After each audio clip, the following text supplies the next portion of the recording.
Welcome back. So the South African Union of Students says the proposed amendments to the National Credit Act is a betrayal to the generation that advocated for free education in the country. The Department of Trade, Industry and Competition has submitted a draft proposal to allow student debt to be listed with credit bureaus. Now, this could mean students will come straight out of university and find themselves blacklisted. Meanwhile, EFF MP Sihle Lonzi has sponsored the Student Debt Relief Bill, which seeks to establish the Student Debt Relief Fund. He joins us now for more on this. Mr. Lonzi, a good evening to you. Thank you so much for joining us. This has been quite the discussion, hasn't it? And you almost think back to where we are right now, and 10 years ago, students in universities taking to the streets, fighting for free education. That, of course, not materializing for them. But you do now have this discussion around whether or not some changes to the national credit regulations are going to be impacting the students. So I think before we get into the bill, just give me the EFF's position on this, on these regulations, and your view about how it's going to impact students and how their student debt impacts them. Very good evening to you, Naledi, and the listeners and viewers at home. I think this is the greatest onslaught and attack on the youth of South Africa since the advent of democracy. The argument we make, and I mean, it's part of the reason why we bring about the student debt cancellation bill, is that already the system penalizes or punishes students for not paying their students' loans. Why? Because if you are a student in South Africa and you finish all your academic requirements, in other words, you write all your tests, you pass, you get distinctions and everything, when you owe an institution of higher learning money, they don't give you your degree or your qualification, or if it's a TVET college or certificate. So already you are punished as a student for not paying back your loan, or rather your debt. Now, this government then says, on top of us not giving you your degree, we are now going to blacklist you. We're going to make it more close to impossible for you to be able to access financing so that you can buy yourself your first home one day when you want to build a family, so that you can be able to buy yourself a car and be able to access many other essential financial services through our financial, sector. So it's the criminalization of poverty, it's the criminalization of student debt, and we object to it strongly. Yeah, I mean, one of the arguments that have been made, though, by the Department of Trade and Industry, though, is that what really is being done here, and I think there's a specific regulation in the National Credit Regulations, what is it, Regulation 187E, that they say, in fact, says that this requirement to share this information with credit bureaus of student debt has been in place since 2006. What do you say to that? That nothing new is actually being done here? I think it's extremely dishonest. So what was there in 2006 was under the National Credit Regulations. It was not embedded in the Act of Parliament. So what the minister is trying to do now is to actually crystallize and make it an obligation for data providers. So universities, or rather educational institutions, would have not been seen, or rather still not seen, as credit providers under the then regulations. They were seen as data providers. So there was no clear obligation for them to be able to report student debt to your credit bureaus. There was a lot of ambiguity around the law. So what the minister is now trying to do is to actually deal and bring much greater clarity in as far as making sure this is much more punitive, and institutions don't have to second guess. If you owe them money, they can simply report you as a matter of law, as a matter of obligation, embedded in an act of parliament, report you to the credit bureau, and then you come back and be blacklisted. I mean, Minister Pakstow comes to us and says, look, it's not our intention to punish students. We're trying to deal with small businesses. And then our response is, intentions don't count. It's what you write and put in the law.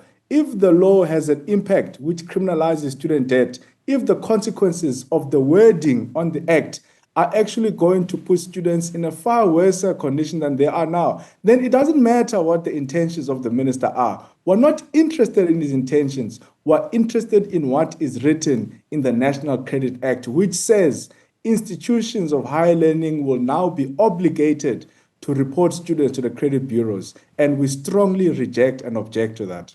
Yeah, this argument also of,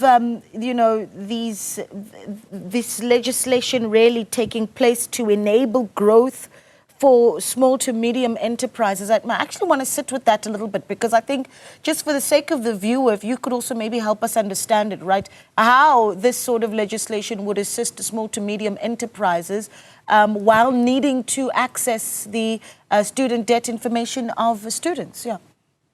Look, I've got no clue what the minister is talking about. Look, if I was a conspiracy theorist, which I don't want to be, I'd say the minister probably has some of his own interests, because he wants to... Look, credit, we know, is a business in South Africa.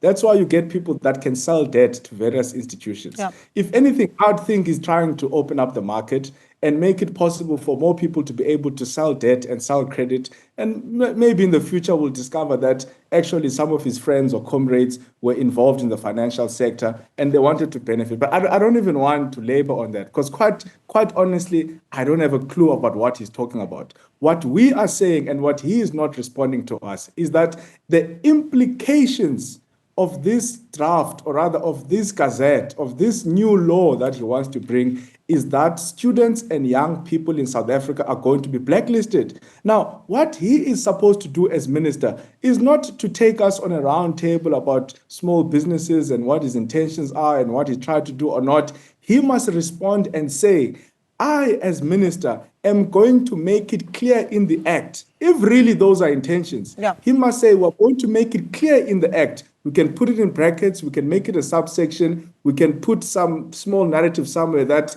this is not going to relate to student debt. So that it becomes very clear that even if institutions of higher learning as data providers or information providers to the credit bureau are able to do that, it must be clear that this is not in relation to student debt. And that is the conversation that is refusing to have. Okay, so let's talk about what you're putting on the table, the EFF's Student Debt Relief Bill, what it proposes, how you envision this playing out.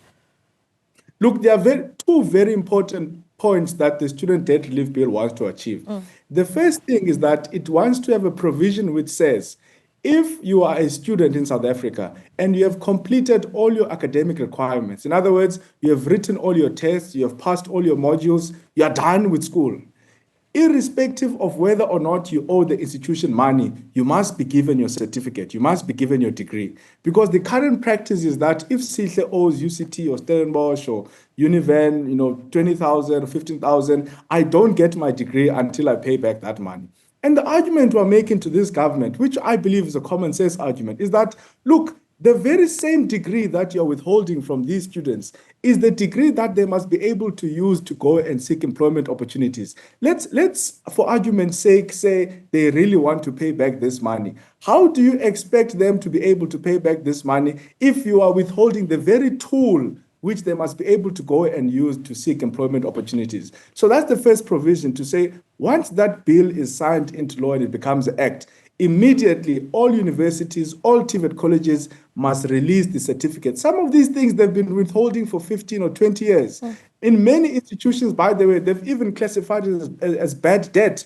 So why are you still withholding this? Just give these young people a fighting chance, allow them to get their degrees so that they can be able to go and seek jobs elsewhere. Now, the second thing it then tries to do, which deals with the sustainability of funding in higher education, it says we then want to create a student debt relief fund, that where students are going to be able to call to it and apply to it so that their loans, or rather their student debt, can be paid for. Why is this important? Number one, it gets to clear student debt so that students are able to participate in the economy on a clean slate like their peers. But also, number two, it guarantees the financial sustainability of institutions of higher learning, because you're going to get people there who don't read what the EFF is proposing, who are saying, no, but the EFF is going to bankrupt universities and all of that. No, we're not going to do that. We're saying we're going to have a much more coordinated approach, which will be largely funded by government, but also the Student Debt Relief Fund is going to be able to source other funding from government departments or even from the private sector and have a coordinated approach in terms of how we deal with student debt. And people will be able to apply to that particular fund, their student debt will be cleared, and institutions are going to be able to recover some of those fears. So what this government is proposing now, as opposed to coming and participating in that discussion, progressive discussion that is coming up with solutions of how to fund and make higher education more sustainable, its response is that actually we want to take a more punitive approach. You know, someone sent me a message and said, do you know actually, and I didn't know this, they said to me, do you know once you are blacklisted, some jobs, some people don't employ you if you're blacklisted? And I was like, on top of us on top of a young person not receiving their degree, they can't get a job. Now you are saying once they're blacklisted, they can't even get employed. So what really are you trying to achieve with this punitive approach? You are actually condemning the youth of South Africa in a permanent life of unemployability, in a permanent life of poverty, and in a permanent life, of inequality. Okay. Yeah, so apologies, I just need to step in here because, and I think you've made interesting points, certainly. The issue, though, of this debt relief fund, and I'm sure you're expecting this question, is how do we fund it? Absolutely. Look, and this is why we also make the point of coordinating. So, for example, even in government departments, and this is also in higher education, you get what you call discretionary funds, especially in the SETAs. So if you do like a quick search on some of the SETAs, I know Facet SETA has done it and Theatre has done it, they are already driving or rather contributing to student debt.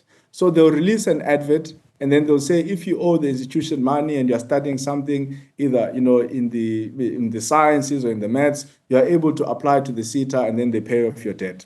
So there's that money that's already there in government, in higher education, that can be much better coordinated, because what we've also realized is that that money gets, sometimes the SETAs, when they get close to the financial year end, because they didn't know what to do with the money the whole year, they just take the money and throw it to the universities. And the universities don't use that money for student debt. So we're going to coordinate that money. But also we do hold the strong belief that even through Treasury, there can be some budget that can be allocated to deal with the problem of student debt. Because education must not be treated like some luxury, like you're buying a car or a personal privilege. It's social spending. It's government investing in its youth so that they can be able to become economic players.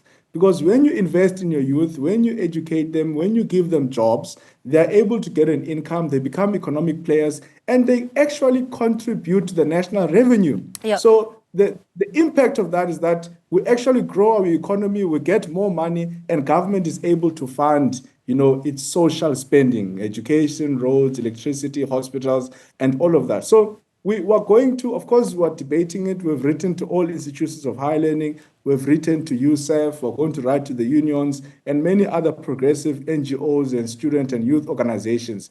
And it's going to be a collaborative effort. It's not, yes, the EFF is presenting the bill in Parliament, but our approach has been that actually this is a people's bill. All of us must contribute to it, because ultimately we have to come out with a final product that works for all students and young people in South Africa. And at the moment, the bill is open for public comment?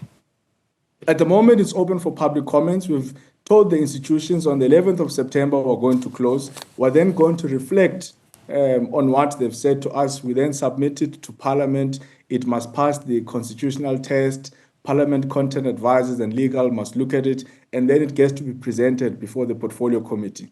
There's also another, commentary that will take place there. Some people may be called to actually make representations in Parliament. If there is a need, we can go out, like how we did with the land Section 25 debates, and then it gets to be formally presented in Parliament. We debate it in Parliament, and then ultimately we vote on it. So we're getting close. I think we're at the final stages of finalizing it. It's going to depend on the political will of members of Parliament and political organizations in Parliament. Are you confident in that political will? Look, time will tell. I don't want to write anyone off. We're still appealing to all of them, including the governing party, including the worst and most regressive organizations, to say, we have an opportunity to put all our political differences aside for the future of this country. This is not, like I said, it's not an EFF bill. Yes, the EFF is introducing it in Parliament, but this is a bill for the youth. This is a bill for the students to say that let us give our youth a fighting chance. Okay. You don't give youth a fighting chance by blacklisting them. You don't give them a fighting chance by withholding their degree. You give them a fighting chance by giving them their degree and creating an economic environment where they can be able to be players and contribute to the economy. We're going to watch very closely. And thank you so much for your time, Sihle. We really do appreciate it.